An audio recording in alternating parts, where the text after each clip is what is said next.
Bloomberg Audio Studios. Podcasts, radio, news. Bloomberg Surveillance is about conversation. That's the way we do it. Right now, joining us without question, our interview of the day, Stephen Englander with Earned Credit, the Standard Chartered Bank, definitive at Citigroup for years on cross rates, absolutely known globally for the relationships that currency show. I want to cut to the chase and go back to Yale. Okay, you had Bob Evanson as your faculty advisor at Yale. Did you ever go to the Yale-Harvard tailgate games that were legendary with Evanson? No, but he did send me to Passo Fundo in Brazil to look at their agricultural experiment stations and see what they were doing. His was granular data, which is the way Steve Englander rolls. Take the Yale granular study, the Cowles Commission, Schiller, and all that, and bring it over to how you make a call of 50 basis points in September. I think the trick is to try and understand everything that's in the market and ask, why does the market think what it's thinking? What is the market logic? And then say, do I have a right to disagree with it? Do I think that there's something I know that the market doesn't know, and how comfortable am I with it? Let's start on the dual mandate of inflation. Let's go back to Evanson, giant of Minnesota, and teaching at Yale, iconic, and that's the American farmer. The images this weekend of farmers in Arkansas flat on their back. How pernicious, Stephen Englander, is the inflation now in America? I think the perception is quite strong, and there is a justification. I'd say this, that if you look at some of the adjustments for technological progress, our computers are much better, but we don't use that much of their capacity. So, some of the softness that we sometimes see in inflation is sort of added on by the BLS. It's completely legitimate, but it's not what the price of coffee is, what the or Arkansas farmers are seeing, or inputs from Arkansas farmers. Stephen Englander with us, the Standard Chartered Bank. We are commercial threes through the market opening and well into this 9 o'clock hour. David Gura in for Paul Sweeney. David, you mentioned that you're sort of looking at all of these market factors as you come up with that forecast. What was it that led you to make this call? Was it the simple variable of just the jobs numbers that we got, or was there some other mechanism or variable that sort of made you feel confident in that? Well, you also have to try and read the mind of the Fed and the incentives in the market and so on. And I think, I actually think it's the right thing to do. And one question I ask myself is, say they had known the data for the last 4 months. Non-farm payrolls, the last 4 months has averaged 27,000. And because of the bias that you get from the birth-death adjustment, we think even that's overstated. Would they have cut? And the answer is to our mind, that they would have cut. And so we think that they're not going to commit themselves to making a series of cuts, but they're going to say, look, the numbers are softer than we expected. We're reading the numbers, and they justify cutting, but also a bit of catch-up. We're in this moment where the integrity of government data is being cast into question more than it has been. Certainly by personnel movements, but also as you listen to the president's economic advisors suggesting that they're not capturing the labor economy in a holistic sense. How does that complicate your job as a private sector economist who's looking at the economy? Does it raise doubts in your mind? How does it sort of change the work that you're doing if that's coming about? Well, we actually spend a lot of time looking at the data and trying to understand if they're legitimate or not. Mm-hmm. Like last year, one of our big papers, and I think we were one of the first, was sort of integrating undocumented immigrants and kind of saying there's a reason the payrolls are so strong because they're getting work permits and getting picked up by NFP. So I want to take a little bit of theory here. The Budget Lab at Yale has been absolutely brilliant in teaching us about this legislation and about tariffs as well. I personally saw tariffs this weekend. A can of paint went up 15% out of the blue. Steve Englander, I'm in the camp. David Kelly at I want to say at Putnam at J.P. Morgan. David Kelly writing about the income effect as well. We're all focused on substituting. Lisa's going to go to Costco. She's not going to buy coffee. She's going to buy Sanka. Baloney. To me right now, what's going on is a major income effect affected by purchasing power. This goes back to a guy named Hicks, folks, a guy named Slutsky. But the answer is we're being hit with a new purchasing power that's evaporating. I think that's correct. And a lot of people understand it, in terms of oil prices, right? You were paying $40 to fill up your tank. Now you pay $80. It means one less trip with the kids to McDonald's in the week. with tariffs and import prices, it's more spread out and less dramatic, but it's the same kind of impact. All of a sudden, everything you see is a little bit more expensive, and you have to make decisions and prioritize your spending. Field of Dreams. Will 50 basis points ease our pain? Ultimately, I think yes. And let me be clear, because we think that they do 50 and then they pause, because GDP numbers aren't bad. Productivity looks like it's actually pretty good. Ruchir Sharma said that in the FT today. And you look at the labor numbers as they're really mediocre, sluggish, softish.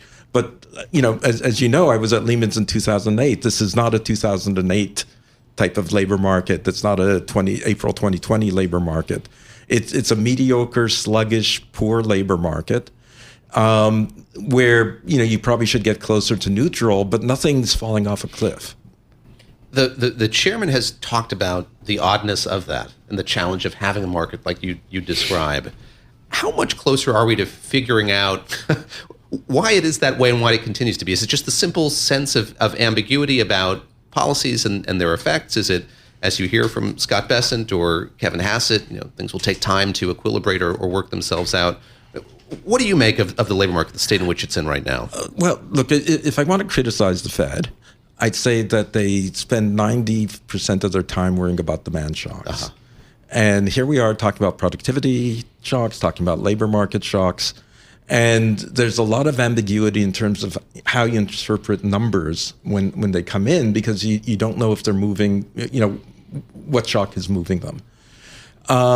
So I think that's the big issue that leaves things uncertain,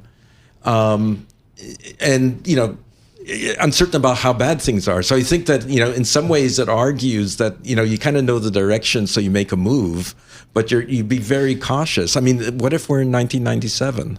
Is stagflation a word that is bandied about in the Standard Chartered offices? Is it something that you were thinking about or worried about at this moment? It's always a worry, but with labor markets so soft, and spending going to be soft, I don't think labor is going to be able to push wages up. So I think that he's irrespective of 1960s, he's so Yale. Irrespective, push pull. Irrespective of the productivity story, I think that okay. Yeah. Darda with a brilliant essay this weekend, and he goes back to nominal GDP. And I get it. It's a conundrum. Do we have terrible economic growth but still buoyant inflation, stagflation, as Dr. Gura talks about here? Stephen Englander, is the real risk here that we get this wrong and we have dampened growth and quiescent inflation where nominal GDP dips below 5%, ginormous number, dips below, dare I say, 4% or worse? Is that in one of your probabilities? I think that, we all talk about AI all day long. And I think that that's going to be the real decisor for how the economy breaks. That if it turns out that we're, partly because of AI or other factors, that productivity growth is strong, right, everything's going to be fine. But the Fed doesn't have that luxury. We can talk about it. We can go Yale, bring in Simon Johnson up at MIT. Rogoff was on the other day. It's a bunch of bow tie stuff. The Fed doesn't have that luxury, do they, to ponder AI and productivity? Well, they should. But I know and spend more time on it. Bloomberg prescriptive? Okay. What do you mean should? Krugman was on once, and I couldn't get him to say the dreaded S word, should. Englander's doing it. What should got to do with it? But I think, in practice, given the absence of knowledge, it just means that you sort of go slowly in the direction that you think the data are telling you. I mean, there's no straw here with which to make bricks. And you can critique the productivity data very easily as well. So I think that they sort of, you take a step, you see what happens. Right. Take another step, see what happens. If something bad happens, you stop or you step back a little bit. If it looks good, you keep going. President Goolsbee wants to go. Yeah, go ahead. I want you to jump in here and finish out the interview. We're having so much fun here, folks, with the academics of Dr. Englander. I really want to emphasize some of this stuff is incredible dynamics, moving parts. And David, off of that is this dreaded word ambiguity, which is we really don't know where we are or what's going to happen continue? I will ask you to indulge me and do a little work for us here as we look ahead to this week of data. So we have these revisions. I'm curious how you're thinking about them. But also we had President Goolsbee on Friday saying he wants to see the inflation data this week. That matters to him. We've got to look at the inflation side too, he says. How important is that to you? How should we be thinking or framing the data releases that we're going to get this week? Okay, I think the important thing about the benchmark revisions is we think they're going to be significant, maybe 750 to 1 million down. And the important thing there is there's no reason to think that things have gotten better since the March of 2025. As far as inflation goes, I think the real issue, my shirt price went up because there's a tariff on shirts. I mean, you don't know how to gauge it. If it turns out that, say services inflation is heating up, stuff that is not related to tariffs is heating up, then there's a problem. Right. What happens to the animal spirit? You mentioned 750 to 1 million. Most people are below that at, say, 400, 500. Yeah. I mean, Steve Englander's out on a limb here, folks, with what we're going to see tomorrow. We'll have complete coverage of this. And Stephen Englander, what does it mean for people's retirement plans / the stock market? If we get Englander rate cuts, is that good or bad for equities? A little bit of bad news is probably pretty good for equities because it calms the market down and it sort of says, look, if you get your company right, cost of capital isn't going to be an issue for you. I think if things are really falling apart, like 2020 or 2008, then bad news is really bad news. But in many circumstances, a little bit of bad news is actually good news for equities. And I'd say this, that the equity, you sort of say, why are equities so strong when everybody thinks things are a mush? It sort of makes you look at the productivity element again, kind of saying, well, wages aren't going up, but it looks like GDP is fairly strong. What's left? It's not going into taxes. Right. There's only profits. Bill from London emails in. He's with the Standard Chartered Bank and says, ask Stephen what it means for the rest of the world. How about a Standard Chartered question this morning for Bill Winters? What does all this Englander talk mean for Singapore, for London, and the rest of the Standard Chartered world? In some ways, it's actually okay. I mean, there are two elements. One is that if you look at the AI game, if that's the game, you sort of say, okay, U.S. seems to be on the game. China might be in the game. Bunch of other countries trying to get in. Europe, not there. Having some conferences. On the other hand, the say U.S. GDP or say the Fed cuts by 50 basis points.